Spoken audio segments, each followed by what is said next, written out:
It's Jacob again. I'm here in Castro Street. We're about to start the bathroom remodel. I got some very nice special material to show you inside. Let's go and take a look.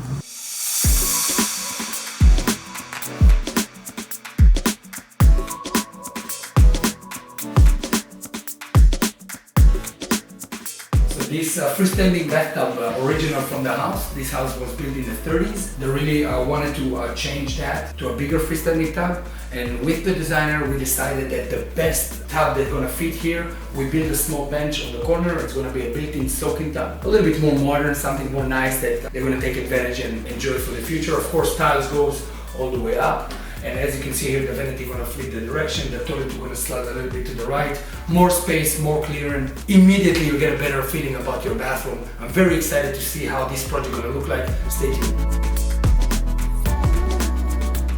I took care of all of the permits. In San Francisco, we have 3 different departments. Yeah. We have the building department, we have the plumbing department, and the electrical.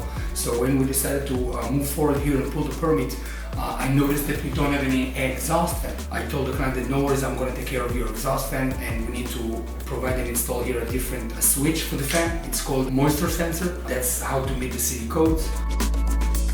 So yeah, basically the huge change going to be here is from a kind of a traditional freestanding tub. We're going to change it to a built-in tub with a nice bench that my guy's going to frame here up.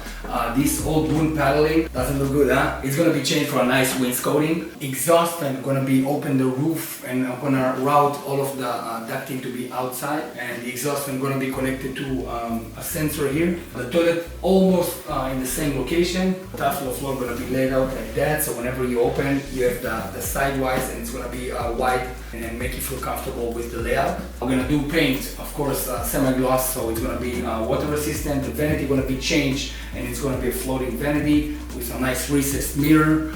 Electric one, of course, we're going to run the power. Base, it's literally like 5 by 5 by 6. It's a very small bathroom.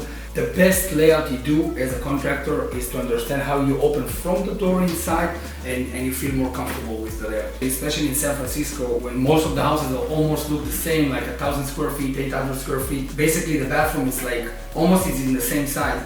With the right material that you choose and how the paint color gonna feel that you maximize the space and the layout of the tiles, and how the built-in tub gonna react with the floating vanity and all of the other features that actually follow each other, that's the feeling that I like to create. And when you're choosing a general contractor, it's really important to keep the client involved with you, how you choose different materials and how they're gonna react in the final results. So yeah, a knowledgeable contractor will talk with the client and ensure that each material they choose here gonna match the feeling and the vibe you wanna create.